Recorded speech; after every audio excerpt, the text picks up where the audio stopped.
So just took delivery of the Ta Technix coilovers, and one thing I did notice when unboxing them is there's no adjuster at all. They do not come with adjusters. There's nothing in the box at all there. You get the two coilovers in there, but no adjusters at all. So got to use your hand, or if you've got an adjuster at home in the garage to use, but I don't have one here, so I'm going to have to use a bloody screwdriver or something like that to do it, because I literally don't have any adjuster. But for the price, they're pretty well made, to be honest. Bolt straight on to obviously the Escort. Got a helper spring at the bottom there, and the main spring in the cup. So to fit them, you need to first of all take the nut off here, which is over there at the minute. Fit the top little bit on the top there like that, and then you want to fit on your top mount with your bearing in. So there's your top mount with the bearing. That's got to be in there, and basically that will sit on top of there. So it's a bit difficult to do with holding the camera, so I'll just click off for a second. Just make sure you've lowered that right down to give you a bit more thread as well when putting it on. So just lower this right down as far as you can. So that's the top mount on. So you got your spling little platform at the top there, and then you got your bearing, then you got your top mount, then you've got the little cup, and then your nut goes on as well. Now I've used the standard nuts off the old shocks. They do fit these, but they're a lot bigger nut compared to the smaller one which comes with it. They just seem to have a lot better fit, these ones, so I reused that. But as you can see, once you've got the bearing in place, she turns nice and free. Easiest way I found is put the coilover up into place first and tighten these up.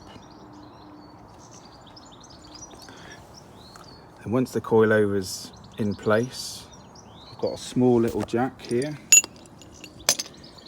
like so. I put that just underneath the actual lower arm, and I jack that up so that fits in there. It should fit really easy. You don't need to start hammering anything. It should literally just slot in. Get your bolt in, and then put your drop link on there as well then. Now I'm running braided lines on here, so I'm going to sort of cable tie that up there somewhere, because the MOT guys like to see that sort of cable tied anywhere. And obviously from here to there is not going to move. That's going to be pretty solid, so you can just cable tie that on. So I've got no idea how low this is going to be, but I've just brought that up just to that sort of level, and I'll measure from probably here to there just to see what that's like. Make a note of that. We'll drop it down on its wheel, and we'll see how close it is up to the old arch. So that's what I've done with the brake line. I've got this rubber bit which comes with these lines. It's round the side there, and then you get your proper tool. If you ain't got one of these for cable ties, go and get one. Jesus, that's all you do. Just get that onto that. That goes up in there. Pull it a few times. There you go. Cuts it nice and flush. And you ain't gonna get sharp edges on those. Well worth buying cable tie gun. But yeah, so there you go. That's on there, nice and sweet now. My old shocks had that set up on. MOT guy was absolutely fine with that. As long as you've got lots of flex on the top, because this is what's going to be moving up and down. But this section from your caliper to the bottom, that will always stay the same, that won't move. So as long as you've got a bit of flex there for that to go down the suspension. So I've set this up at 4 centimeters at the moment, and I'll lower it down. We'll see what it looks like.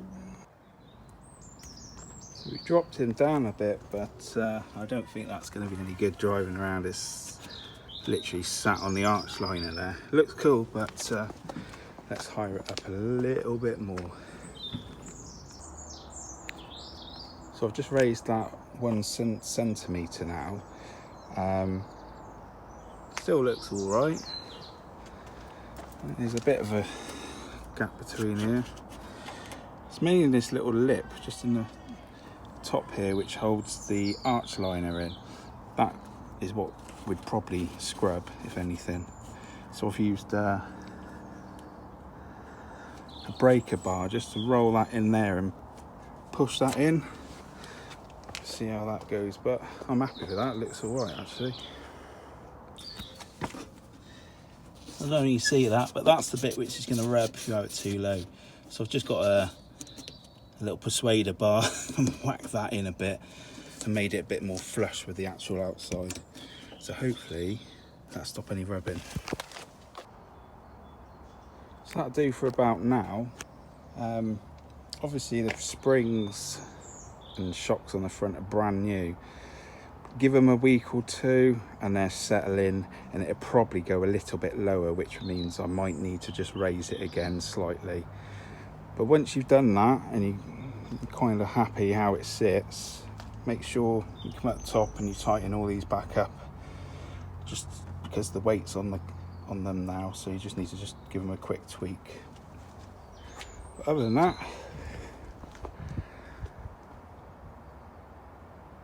all done. So just been for a quick spin, and it's not actually rubbing, it's a real decent actual ride on it actually. It's a little bit bouncy, but hopefully, I mean I've gone over some speed bumps and stuff and it's not bottomed out, so it's only just gone down just a little bit on the front, but it does seem that we've got the ride height just right. I wouldn't want to go any lower than that because it's going to start grounding out and bouncing all over the place, but it actually rides really nice, so I wouldn't go any higher or lower than that. So just have a bit of a longer drive around just now, and it's not rubbing at all. It is really quite a firm ride, which is pretty nice, but not rubbing. It's almost as if I can go a little bit lower, but I think I'll leave it for it to settle, and it will go a bit lower anyway. But there you go, TA coilovers from Germany. Yeah, pretty good so far.